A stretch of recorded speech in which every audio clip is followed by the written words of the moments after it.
तर मित्रांनो स्वागत आहे एक नवीन व्लॉगमध्ये. आजचा विषय असा आहे ना, याची चालू आहे आपले ॲसिडमध्ये ना भिजवायचं काम. आपल्याला मदत ओम शेळके आला आहे, ह्या टक्कल करून आला, एक ठ्याकट्या फिटिंग करून आला, गद्दारी केली आहे ना, चांगली केली बाहेर कुठेतरी त्यांनी या काय इथं खटका पाडलाय, स्लोप नाही दिला बरोबर. पाडल्या तरी मी आता विसल्या का बसलो होतो रे. तो तर लय काय काय उरकून देतो. नाही रे भाऊ, त्यांनी मला थांब बरं. 15 मिनिटं करतात माझी दाढी. 15 मिनिटं दाढी आहे का तुला? दाढी आहे का? कटिंग रे भाऊ. याला कोणत्या अँगलला काय दाढी दिसते मित्रांनो, तुम्हीच सांगा. हा झाकून दिल्या, याला कोणत्या अँगलला दाढी दिसते? तुला आता 140 रुपये लागत जायचे माहिती का? मी घरी मशीन आणलेली, तरी लावा ताकद. पण करायची ठरली तर करायचीच नाही. अजून येईलच नाही करायचं की ते खरं. तुला आता लांड्या जायची अशी दाढी नको. लांड्यासारखी जायची.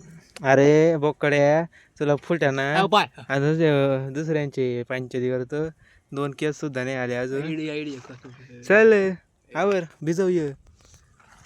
मी काय गोटे गोटे खेळतो की तेव्हा ते वर आलं. माझ्या ट्रॅक्टर जायचं होतं. जाऊ ना. पिटी करून यायची किती बाकी आहे का मम्मी? तिथून इथपर्यंत यायचं गोड.